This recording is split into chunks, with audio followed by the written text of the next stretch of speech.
어떤 배가 출항을 했습니다. 그런데 가다가 침몰을 하게 생겼습니다. 그래서 이제 구명보트를 타야 하는데 구명보트에 탈 수 있는 인원이 제한이 되어 있습니다. 아마 이런 식의 이야기 들어보신 분들 계실 겁니다. 그러니까 예를 들어서 배에 타고 있던 사람이 10명입니다.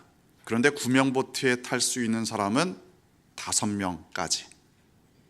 물론 이건 어디까지나 현실과는 좀 다른 이야기일 수 있습니다. 아니 무슨 구명보트가 5명밖에 못 타냐? 그런데 이제 그런 이야기는 아닙니다. 아무튼 이제 배에 타고 있던 10명 중에 5명만 구명보트를 탈 수 있다. 5명 구명보트를 타는 사람은 살릴 수 있고 나머지 5명은 실제적으로는 생명을 포기하는 것이나 다름이 없습니다. 실제 상황이라면 너무나 가슴 아픈 이야기일 겁니다. 그럼에도 불구하고 이제 5명을 정해야 합니다. 만약 여러분이 결정할 수 있다, 여러분이 그 5명을 선택할 수 있다, 그러면 여러분은 어떻게 결정을 내리시겠습니까? 누구를 구명보트에 태우고 누구는 구명보트에서 빼시겠습니까? 어려운 선택이죠. 평소에 나와 친했던 사람, 평소에 나에게 맛있는 거 많이 사준 사람, 혹시 이런 사람들을 태우시겠습니까? 아니면 돈 많은 사람, 재산이 많은 사람, 이런 사람들을 태우시겠습니까? 그것도 아니면 우리 공평하게 제비뽑기 합시다, 그렇게 하시겠습니까? 그건 정말 공평한 선택입니까? 아무튼 만약에 여러분에게 선택권이 주어졌다, 그렇다면 여러분의 판단력, 인격, 이게 어느 정도 된다고 생각을 하기 때문에 그런 선택권이 주어지지 않았겠습니까? 그러니까 예를 들어 어린아이들을 먼저 태우자, 이런 식의 생각을 할 수 있을 겁니다. 나름대로의 논리가 이런 거죠. 좀 더 기회를 많이 얻어야 할 사람, 좀 더 살아남아서 해야 할 일들이 많은 사람, 이런 정도의 논리를 가지고 이야기를 할 수도 있을 겁니다. 하지만 여전히 결정하는 것은 쉽지가 않은 일입니다.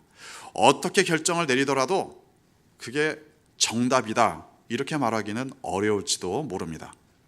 그런데 예를 들어 결국 어린아이들부터 배에 태우자, 이런 식으로 결정을 했다고 해봅시다. 가장 어린아이, 그 다음 어린아이, 그 다음, 그러다가 이제 5번째 아이를 정해야 합니다. 그런데 난감한 상황에 직면합니다. 5번째로 어린아이를 정하려고 보니까 2명입니다. 다시 말해서 동갑이라는 뜻이죠. 게다가 그 둘 중에 하나는 나의 아이입니다.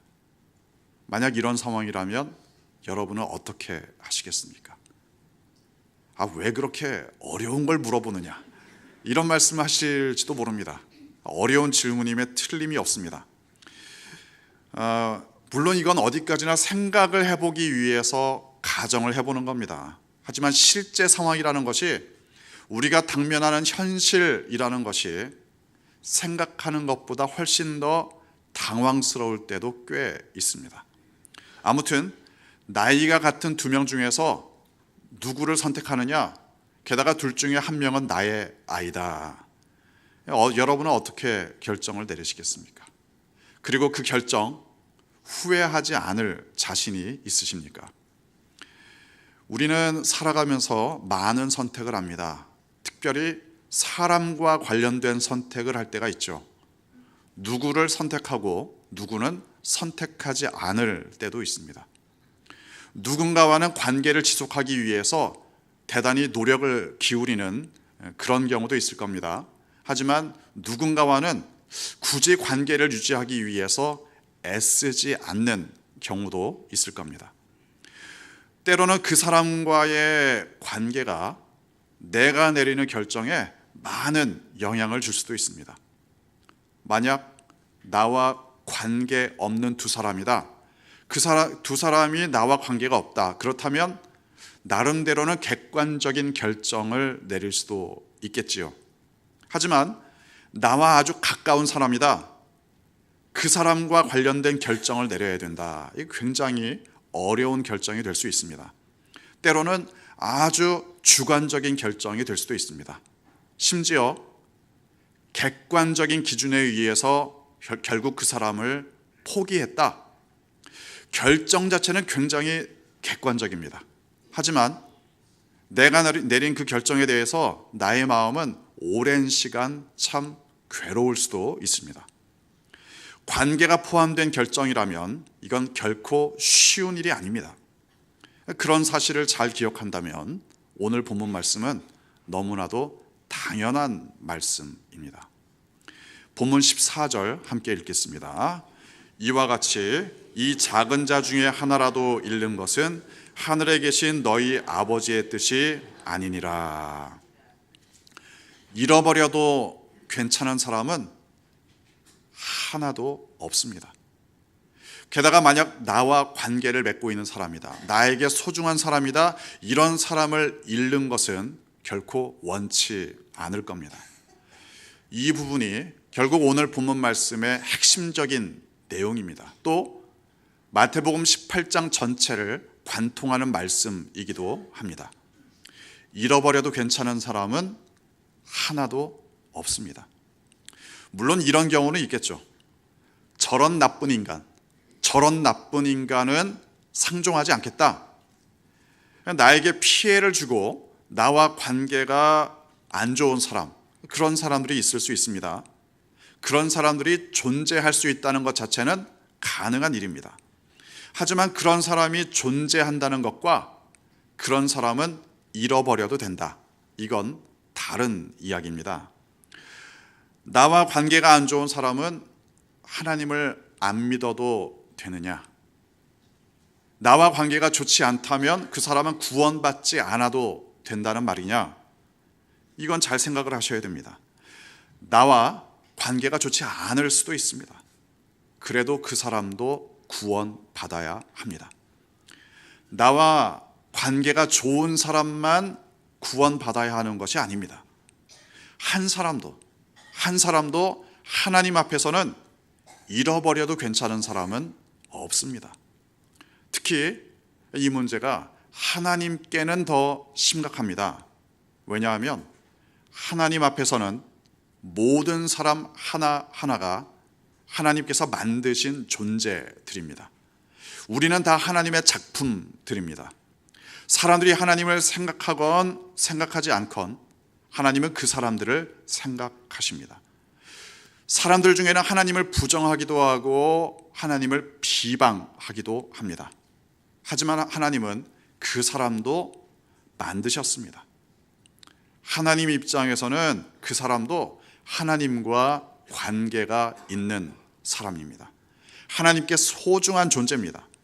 그러니까 하나님께는 잃어버려도 괜찮은 사람은 하나도 없습니다. 사람들 중에는 이런 사람들이 있지요. 나와 관계가 없으면 함부로 대하는 사람들이 있습니다. 내가 아는 사람이 아니라면 상대방에게 아무렇게나 말하고 또 아무렇게나 대하고 이런 사람들이 있습니다. 분명히 만약 아는 사람이고 관계가 있는 사람이라면 그렇게까지 함부로 대하지는 않을 겁니다. 모르는 사람이기 때문에 함부로 대하는 그런 사람들이 있습니다. 제가 이제 부산에 내려온 지 5년이 넘었습니다. 6년 차입니다. 게다가 저의 개인적인 성향은 한번 가던 곳을 계속 가는 그런 성향입니다. 그러니까 이제 머리를 깎으러 가도 항상 똑같은 곳에만 갑니다. 식당도 제가 자주 가는 곳에 주로 갑니다. 그러다 보니까 식당 중에는 이제 제가 단골이 된 그런 식당들이 있습니다. 제가 가면 잘 해줍니다. 예를 들어 제가 좋아하는 어느 식당은 가격도 적당하고 또 맛도 참 좋습니다. 역시 그 주인은 저에게 참 친절하게 잘 대해줍니다. 그런데 그 주인이 제가 아닌 다른 사람들은 다소 무뚝뚝하게 대합니다. 손님들 중에는 좀 불평불만이 있습니다. 저에게는 정말 잘해주는데 다른 손님들에게는 좀 퉁명스럽게까지 대하기도 합니다. 제가 안타깝죠. 잘 모르는 사람들에게도 잘 대해주면 얼마나 좋을까, 이런 마음입니다. 그리고 사실 모든 사람들이 그런 것은 아니지만 누구나 어느 정도는 그런 면이 있습니다. 내가 잘하는 사람, 나와 관계가 좋은 사람, 이런 사람들은 잘 대해주는 것이 일반적이죠. 하지만 내가 모르고 나와 관계가 없다, 그러면 함부로 대하는 사람들이 있습니다. 하지만 그리스도인들에게는 모든 사람들이 다 관계가 있습니다. 왜냐하면 모든 사람들은 다 하나님의 형상대로 지음받은 사람들입니다. 하나님께 소중한 존재들입니다. 내가 그 사람을 알건 모르건, 내가 그 사람과 관계가 있건 없건, 그 사람은 하나님과 관계가 있습니다. 하나님께 소중합니다. 심지어 내가 그 사람과 관계가 안 좋아도, 그 사람과 관계가 나빠도 하나님께는 다 소중한 존재들입니다. 다 구원받아야 할 존재들입니다. 따라서 모든 그리스도인들은 모든 사람들을 하나님의 마음으로 품어야 합니다. 특별히 오늘 말씀을 보면 우리가 좀 주의를 기울여야 할 부분도 있습니다. 작은 자 하나라도 잃어버리는 것은 하나님의 뜻이 아니다. 여기에서 잃어버린다는 뜻이 뭐냐? 쉽게 생각하시면 됩니다. 예수님께서는 이 말씀을 하시면서 잃어버린 양을 비유로 사용하셨습니다. 잃어버린 양, 다시 말해서 한때는 잃어버리지 않은 때가 있었다. 한때는 그 목자가 이 양을 이끌고 다니던 때가 있었다는 말입니다. 한때는 그 목자가 이 양을 이끌고 푸른 초장으로 다녔습니다. 한때는 이 목자가 양을 이끌고 쉴 만한 물가로 다니기도 했습니다. 한때는 이 양이 목자의 인도함을 받았습니다. 하지만 이제는 이 잃어버린 양은 더 이상 목자의 음성을 듣지 못합니다. 목자의 인도하심을 받을 수 없습니다. 실존적인 의미에서 이 잃어버린 양은 하나님의 나라를 벗어난 존재입니다. 하나님의 다스리심에서 떨어진 존재입니다. 우리 주변에서도 볼 수 있죠. 한때 교회 다녔습니다. 한때 하나님 믿었습니다. 심지어 교회에서 나름대로 봉사도 했습니다. 그런데 중간에 믿음을 잃어버리는 사람들이 있습니다. 이거는 다른 교회로 교회를 옮기는 것, 이것과는 다른 차원의 이야기입니다. 더 이상 교회를 다니지 않는 것 정도가 아니라 아예 하나님의 다스리심을 벗어난 사람들이 있습니다. 한때 하나님의 음성을 듣던 사람인데 이제는 믿음을 잃어버렸다. 이게 얼마나 하나님께 가슴 아픈 일인가. 예수님은 목자의 마음으로 이 내용을 설명하셨습니다. 본문에서는 100마리의 양이 나옵니다. 꽤 많은 양이죠. 잃어버린 양 한 마리쯤 잃어버려도 그렇게 표가 나지 않을지도 모릅니다. 하지만 이 목자에게는 그렇지가 않습니다. 잃어버려도 괜찮은 양이 있고 잃어버려서는 안 되는 양이 있고 그런 게 아닙니다. 하나도 잃어버리지 않는 것이 목자의 마음입니다. 이게 하나님의 뜻입니다. 얼마 전에 어느 목사님과 대화를 나눌 기회가 있었습니다. 이 목사님은 저보다 목회 연륜이 깊으신 분입니다. 이런저런 이야기를 나누다가 제가 이 목사님께 이렇게 질문을 했습니다. 목회를 하다 보면 이런 일들이 있습니다. 성도님들이 교회를 떠나는 일이 있습니다. 물론 어떤 경우에는 떠나는 이유가 확실해 보이는 경우도 있는데 또 어떤 경우에는 저분이 왜 교회를 떠나시는지 저도 잘 모르겠다, 이런 이야기죠. 그래서 성도들이 교회를 떠날 때 목사님께서는 어떻게 하셨습니까? 제가 이렇게 질문을 했습니다. 그러자 그 목사님께서는 대답을 해주셨습니다. 떠날 사람은 잘 보내고 지금 현재의 목표에 더 충실하라. 사실 그 말이 정답입니다. 지금 제가 담당하는 성도님들께 집중하는 것이 맞기는 맞습니다. 지금 우리 교회 다니는 성도님들을 위해서 제가 더 기도하고 더 말씀 준비하고 당연히 여러분에게 집중하는 것이 맞지요. 그러니까 우리가 가끔 이런 말을 하지 않습니까? 있을 때 잘하지. 있을 때 잘하지. 물론 이게 떠난 사람은 더 이상 잘해줄 수가 없습니다. 그러니까 있을 때 잘하라. 당연히 맞는 말입니다. 또 물론 나름대로는 잘해줬는데도 떠날 사람들이 있을 수도 있습니다. 하지만 지금 함께 있는 사람들에게 집중하고 잘 해주는 것, 기본적으로는 그게 분명히 맞습니다. 어떤 분들은 이렇게 말씀합니다. 아유, 떠난 사람들 뭐 그렇게 연연해 하느냐. 과거에 매달리지 말아라. 분명히 그것도 맞습니다.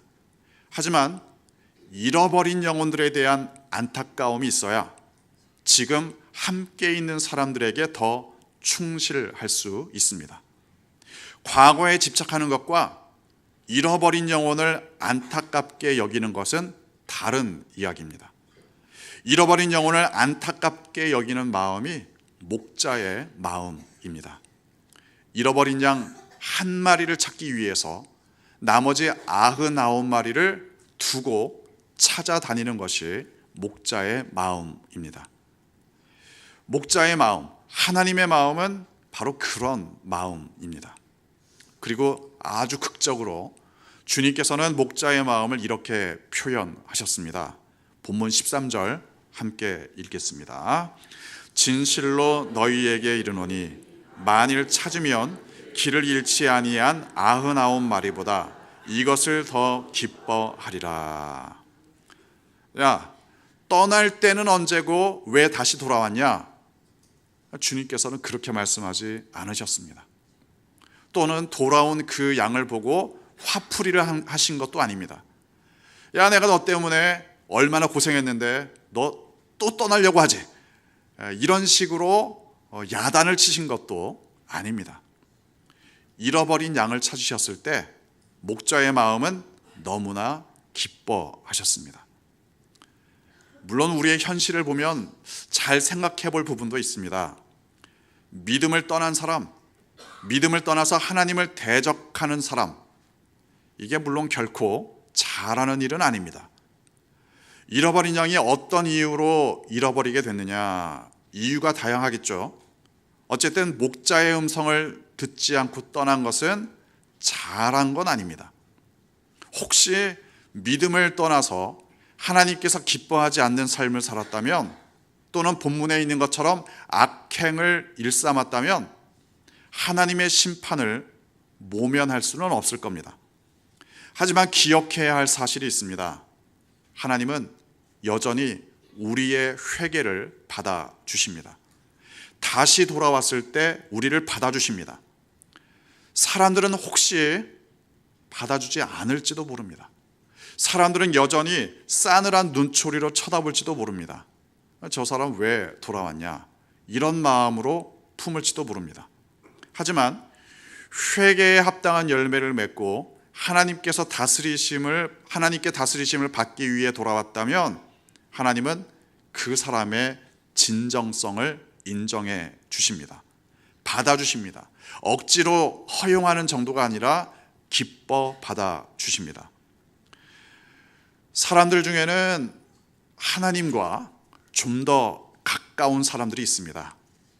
예를 들어 아브라함 같은 경우는 하나님께서 소돔과 고모라 성 멸망시키실 그 계획을 아브라함에게 숨기지 못하셨습니다. 왜냐? 너무 친해서. 또는 구약 성경의 모세 같은 경우는 하나님과 친구처럼 대화를 나눴다. 구약 성경의 기록입니다. 예수님께서도 제자들에게 이렇게 말씀하십니다. 너희가 나의 명령을 행하면 곧 나의 친구다. 그렇게까지 말씀하셨습니다. 하나님과 친밀한 관계, 그런 관계를 우리가 분명히 누릴 수 있습니다. 그러니까 나 하나님하고 좀 친해, 농담 삼아 그렇게 말하기도 하지만 실제로 그럴 수도 있습니다. 하나님과 깊은 관계에 있는 사람, 하나님께서 그 사람을 소중히 여기신다, 너무나 당연한 이야기겠죠. 하지만 그렇지 않은 사람도 여전히 하나님께서는 소중히 여기십니다. 심지어 저 사람은 천벌을 받아 마땅하다, 천벌을 받아 마땅하다, 이런 사람들까지도 하나님께서는 안타깝게 여기십니다. 소중히 여기십니다.